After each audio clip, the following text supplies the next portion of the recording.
Elle se transformait en serpent et allait tuer tous ses voisins, jusqu'à ce qu'elle se fasse attraper par 7 agents de sécurité. Ils pensaient avoir capturé un serpent ordinaire, mais ce serpent, c'était Jeannette. Ils prévoyaient de la cuisiner en soupe de piment. Pendant ce temps, son mari la cherchait dans la maison à 3 heures du matin. Ce n'était pas la première fois qu'elle disparaissait soudainement du lit. J'en peux plus. Cette femme doit quitter la maison quand elle rentre, peu importe où elle va, A dit Monsieur Paul. Jeannette était dans un sac, sous forme de serpent.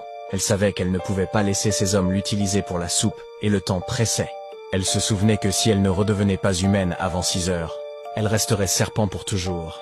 Les hommes ont emmené le sac à leur poste et l'ont posé par terre. Ils discutaient et riaient, sans vérifier si le serpent était vivant. Mais Jeannette, le serpent, a doucement déchiré le sac avec ses dents, jusqu'à s'échapper sans bruit.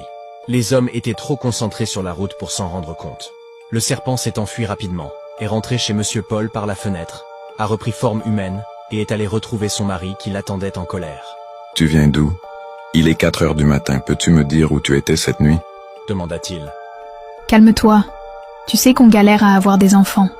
J'aurais dû te le dire plus tôt. Mais je fais des prières de minuit seule à la maison d'hôte. Je prie pour qu'on ait des enfants. À mentir, Jeannette. Fais attention.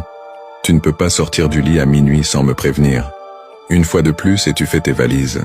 A menacé Monsieur Paul. Le lendemain, furieuse contre les agents de sécurité qui l'avaient retardée, Jeannette s'est transformée en serpent et est sortie de nouveau. Elle a éliminé tous les agents de leur poste de garde, puis est allée dans 2 maisons voisines, les mordant jusqu'à leur mort. Elle l'a fait par colère. Au total, 2 voisins et 7 agents ont disparu le lendemain, semant la peur dans le quartier. Tout le monde savait que c'était Jeannette, mais personne ne comprenait pourquoi elle détestait autant ses voisins. Quelques semaines plus tard, la belle-mère de Jeannette est venue avec une autre femme pour la marier à son fils comme seconde épouse.